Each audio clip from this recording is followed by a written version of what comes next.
तौबा करें तो फिर बदल जाएं, फिर तब्दीली आए। और ये कोई मुश्किल काम नहीं, जो बदलने वाले थे वो बदल गए। बड़ा कुछ करते थे पर फिर वो लोग बदल गए। हजरत फुजाला रदी अल्लाह ताला अन्हु कहते हैं कि मैं बड़ा दिलदादा था औरतों का, और मेरा माहौल ये था कि मैं कत्ल भी कर लेता था, माज़अल्लाह चोरी भी कर लेता था, और रात मेरी तबीयत थी माज़अल्लाह नई से नई औरत के पास जाना।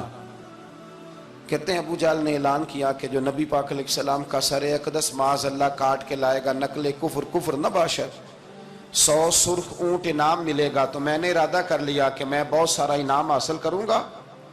कुरान मजीद में ना अल्लाह फरमाता है कि बहुत सारे लोग ऐसे हैं जिन्हें अगर मैं रिस्क में कुशादगी दे दूं, ज्यादा पैसे दे दूं, फरमाया बागी हो जाएं, वो सरकश हो जाएं। ये बहुत सारे लोगों को जो अल्लाह तबारक व तआला एतदाल में रखता है तो ये उनके लिए बेहतर है। हर बंदा दौलत के होते हुए नेक हो सकता, तो ये अल्लाह अगर रखता है ना एतदाल में तो शुक्र करे अल्लाह का, वरना तो लोग अय्याशियां करें, पता नहीं क्या कुछ कर गुजरे। तो हजरत फुजाला कहते हैं कि मैंने खंजर तैयार किया और मैंने बगल में उसको छुपाया, ऊपर मैंने चादर ओढ़ ली।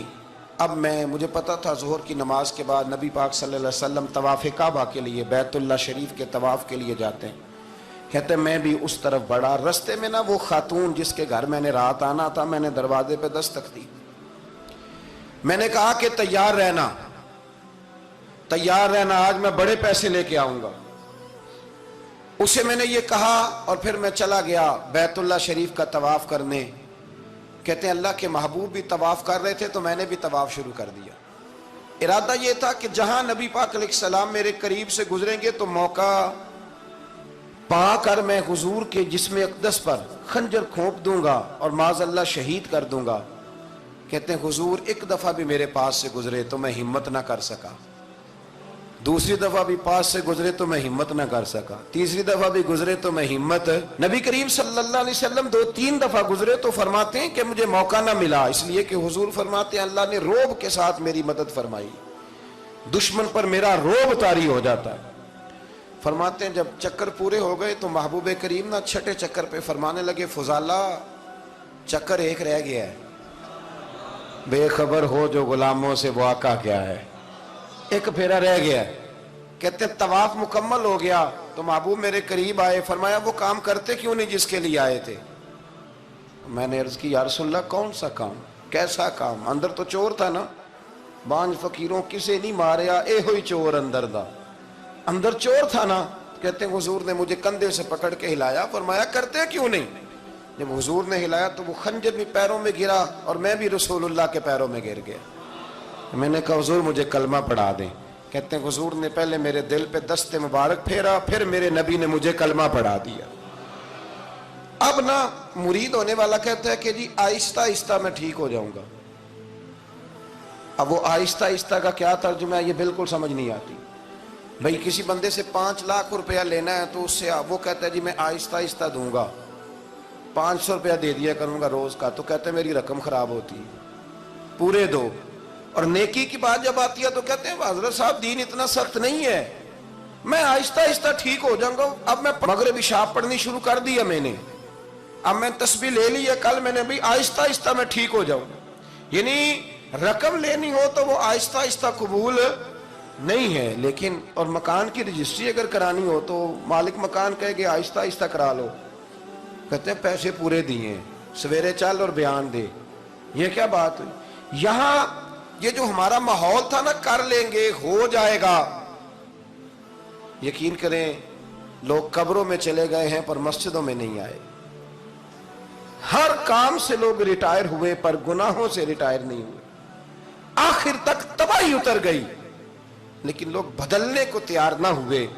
हजरत फुजाला कहते हैं अभी मैंने कलमा पढ़ा, अभी मैं वापस आया, रस्ते में वो बीबी खड़ी थी। कहते मैं वो शख्स था कि औरतें मरती थी मेरे ऊपर और किसी की जुर्रत थी कि वो आए बाएं शाएं करे, लेकिन फरमाते हैं मैं बीबी के पास से गुजर गया। पहले तो उसका ख्याल था रुकेगा, लेकिन जब मैं रुका ना तो दरवाजे पे आई, और जब मैं गुजर गया तो उसने आवाज दी, लेकिन मैंने सुनी अनसुनी कर दी। जब आगे बढ़ा तो मेरे पीछे दौड़ी। فرماتے ہیں مجھے پکڑ کے کہنے لگی فضالہ تجھے کیا ہوا، تو وہی نہیں جو یہاں سے گیا تھا؟ آپ فرماتے ہیں میں کبھی نہیں رویا تھا، میں کبھی نہیں رویا تھا۔ اور جب کہا نا تو وہی نہیں، کہتے میں نے سر اٹھایا تو میری آنکھوں میں آنسو تھے، میں نے کہا میں جو گیا تھا وہ نہیں ہوں، اب تو میں محمد عربی کا غلام بن گیا، اب میں وہ نہیں ہوں، اب نہیں ہو سکتا کہ کوئی میری نظر میلی ہو جائے، یہ کیسے ممکن؟ اب نا اسلام کی تعریف ہم نے یہ کی ہے کہ خبردار کوئی ہمارے قریب نہ آئے، ہم کسی کو بات نہیں کرنے دیتے کہ ہم مسلمان ہیں، ہم بات نہیں کرنے دیتے۔ پتہ کیا بات ہے، ایک میری یہ تقریر ہوتی ہے ممبر پہ، اور ایک میرا عمل ہوتا ہے جب میں سفر کرتا ہوں، جب میں گاڑی میں بیٹھتا ہوں، جب میں دوستوں سے ملتا ہوں۔ جب ان دونوں باتوں میں تضاد آتا ہے نا، تضاد، تو لوگ تقریر کو جذبات نہیں کہتے، ایک فن بن جاتی ہے تقریر۔ آپ کو پتہ ہے نا وائزین نعت خواں کہتے ہیں میں نے محفل لوٹ لی، پھر لوگ شمار کرتے ہیں کتنے لوگوں نے سبحان اللہ کہی، پھر لوگ شمار کرتے ہیں کہ آج 5 بندے روئے بھی تھے جب میں تقریر کر رہا تھا۔ تو پھر یہ فن ہے، یہ جذبات کا اظہار۔ سمجھ لیں بات کو کہ عمل جب آپ نہیں نہ کرتے عمل، تو آپ خود بڑے بے چین رہتے ہیں کہ یار یہ میں کیا کر رہا ہوں، یہ کون سا گورکھ دھندا ہے کہ میرا عمل صفر ہوتا جا رہا ہے۔ ہمارے ایک استاد تھے تو وہ فرمایا کرتے تھے کہ اگر پڑھے لکھے آدمی کو تم بے عمل دیکھو تو اس سے دور ہٹ جایا کرو، ورنہ تمہیں بھی بے عمل کر دے گا۔ میں نے ان سے عرض کی، میں نے کہا حضور یہ کیا ہے؟ تو فرمانے لگے اپنے حضرت صاحب سے پوچھنا، وضاحت کریں گے۔ میں نے حضرت صاحب سے کہا جی عجیب بات کر دی ہے، علم والے بندے کے پاس بیٹھ کے تو علم آتا ہے۔ تو وہ فرما رہے تھے کہ علم والے بندے کے پاس اگر وہ بے عمل ہو تو بالکل نہ بیٹھنا۔ تو حضرت صاحب فرمانے لگا انہوں نے صحیح کہا ہے۔ اب بات بہت بڑی ہے، پتہ نہیں آپ کی سمجھ میں آتی ہے نہیں آتی، بہرحال کر دیتا ہوں۔ پڑھا لکھا بندہ اگر بے عمل ہو تو اس کے پاس، تو میں نے کہا حضور کیوں؟ فرمانے لگے اس لیے کہ وہ اپنی بے عملی پر بھی دلائل دے گا، وہ بے عملی پر بھی دلیلیں قائم کرے گا کہ یہ وجہ ہے تو اس لیے میں ایسے کر رہا ہوں۔ تو چونکہ وہ بے عمل ہے اور ہے پڑھا لکھا، نبی کریم صلی اللہ علیہ وسلم کے غلام نہ پل بھر میں بدل جاتے تھے۔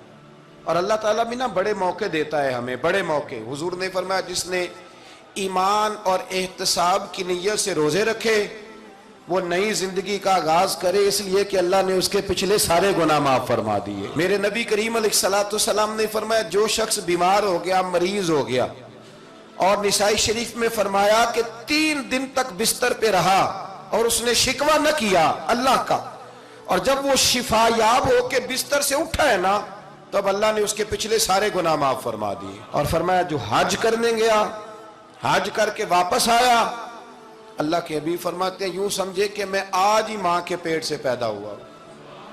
بڑے موقع اللہ نے دیے، بڑے موقع، بڑے سارے موقع عطا فرمائے کہ میں تیرے پچھلے گناہ معاف کر دوں گا، تو بھی تو نئی زندگی کا آغاز کرنا، تو بھی تو شروع کرنا نئے سرے سے، تو بھی تو بدل کے آنا، تو بھی تو اپنے اندر تبدیلی پیدا کرنا۔